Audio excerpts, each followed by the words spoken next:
ആരാണ് ലോകത്തെ നിയന്ത്രിക്കുന്നത്? ഞാൻ ഇവിടുത്തെ ഹൈന്ദവരോട് ചോദിക്കുകയാണ്, ആരാണ് ലോകം നിയന്ത്രിക്കുന്നത്? ശ്രീരാമനാന്ന് പോലും അവർ പറയില്ല, ശ്രീകൃഷ്ണനാന്ന് പോലും അവർ പറഞ്ഞ് ഞാൻ കേട്ടിട്ടില്ല.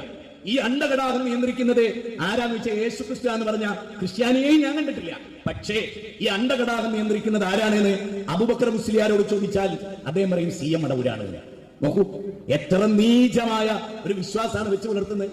35 കൊല്ലം മുമ്പ് മരിച്ചുപോയ ഒരാള്, ഹൃദയത്തിന്റെ കൺട്രോൾ പോലും ഇല്ലാത്ത ഒരാള് സൂര്യനെ കൺട്രോൾ ചെയ്യുന്നു എന്ന് വിശ്വസിക്കുന്ന എത്ര തലച്ചോറില്ലാത്ത മനുഷ്യരാണ് ആധുനിക കേരളത്തിൽ ജീവിക്കുന്നത്.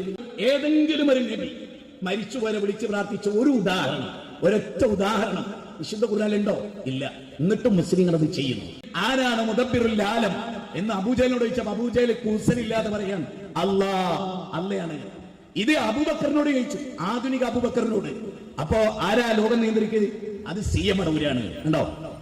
അബൂജഹലിന്റെ ഈമാൻ പോലും പലപ്പോഴും നമ്മുടെ പണ്ഡിതന്മാർക്കില്ലാതെ പോകുന്നു. എത്ര ഗൗരവമായി കാണേണ്ടതാണ്. അതുകൊണ്ട് തന്നെ മനുഷ്യരെ നമ്മൾ ക്ഷണിക്കുന്നത് അല്ലാഹുവിലേക്കാണ്, പ്രപഞ്ചനാഥനിലേക്കാണ്.